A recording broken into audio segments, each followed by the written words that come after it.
Hello everyone, আসসালামু আলাইকুম। সেদিন ছিল ঢাকা মেডিকেলে আমার অ্যাডমিশন এক্সাম শেষ হওয়ার পরে আমি আর আম্মু চলে গিয়েছিলাম নীলক্ষেতে। আমাদের নীলক্ষেতে একটু কাজ ছিল আর টুকিটাকি শপিং করার জন্য নীলক্ষেতে যাওয়া।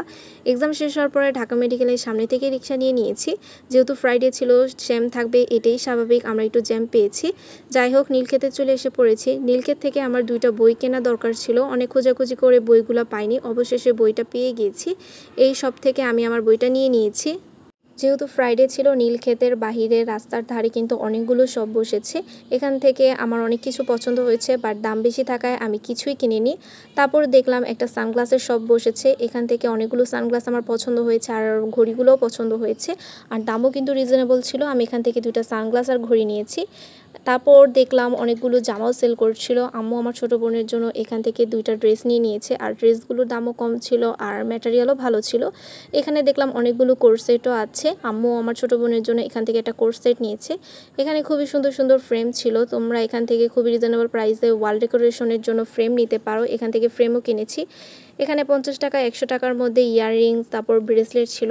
এখানে কম দামে কিছু হিজাব ছিল। যেহেতু দুপুরের সময় আমরা নিউ মার্কেটের গেটের সামনে ফুচকা বেলপুরি খেয়েছিলাম। সবসময় এখানে আসলে এই মামার ফুচকা বেলপুরিটা খাই, আমার কাছে অনেক ভালো লাগে। আমাদের কাজ শেষ হয়ে গিয়েছে, নীলক্ষেত থেকে রিক্সা নিয়ে নিয়েছি, এখন বাসায় চলে যাব। যেহেতু ফ্রাইডে ছিল, মানুষের তেমন কোনো ভিড় ছিল না, কোনো চাপ ছিল না, কাজ তাড়াতাড়ি হয়ে গিয়েছে। এই জায়গাটা কোথায় আপনারা কেউ বলতে পারবেন? যারা জানেন আমাকে কমেন্ট করে অবশ্যই জানাবেন। অনেক দিন ধরে ভাবছিলাম একটা রিং লাইট কিনবো, ভিডিওর জন্য রিং লাইট মাস্ট, আর ভাবলাম আজকে কিনে ফেলি। সেজন্য বাইতুল মোকাররমের মার্কেট থেকে এই রিং লাইটটা কিনে ফেলেছি। আর বাসে উঠে গিয়েছিলাম গুলিস্তান থেকে, যেহেতু আমাকে মাওয়া আসতে হবে। সেই সকাল 8টা বাজে বের হয়েছি পরীক্ষা দিতে আসার জন্য। আমি খুবই টায়ার্ড ছিলাম। এখন আমি আপনাদের সাথে শেয়ার করব আজকে আমি কি কি কেনাকাটা করেছি। এখানে আমি 2টা ফ্রেম কিনেছি ওয়াল ডেকোরেশনের জন্য। ফ্রেমগুলো একটা প্রাইস ছিল 130 টাকা মেবি, আরেকটা প্রাইস ছিল 90 টাকা করে। তারপর আম্মু আমার ছোটো বোনের জন্য এই ঘড়িটা কিনেছে, আর আমি আমার জন্য এই ঘড়িটা কিনেছি। রেগুলার ইউজের জন্য এই ঘড়িগুলো কিন্তু একদমই ভালো হবে, তোমরাও চাইলে কিনতে পারো। তারপর আমি 2টা সানগ্লাস কিনেছি। আমি আমার জন্য এই সানগ্লাসটা কিনেছি একদম চকলেটি ব্রাউন শেডের মধ্যে, আমার কাছে অনেক ভালো লেগেছে। তারপর আম্মুর জন্য একটা সানগ্লাস কিনেছি। যে কোনো ট্যুরে যাওয়ার জন্য কিন্তু সানগ্লাসগুলো একদম সুন্দর হবে, যে কোনো ড্রেস কোডের সাথে ম্যাচ করে কিন্তু তোমরা সানগ্লাসগুলো কিনে নিতে পারো। আর ওনাদের কাছে কিন্তু আরও অনেক কালেকশনের সানগ্লাস আছে।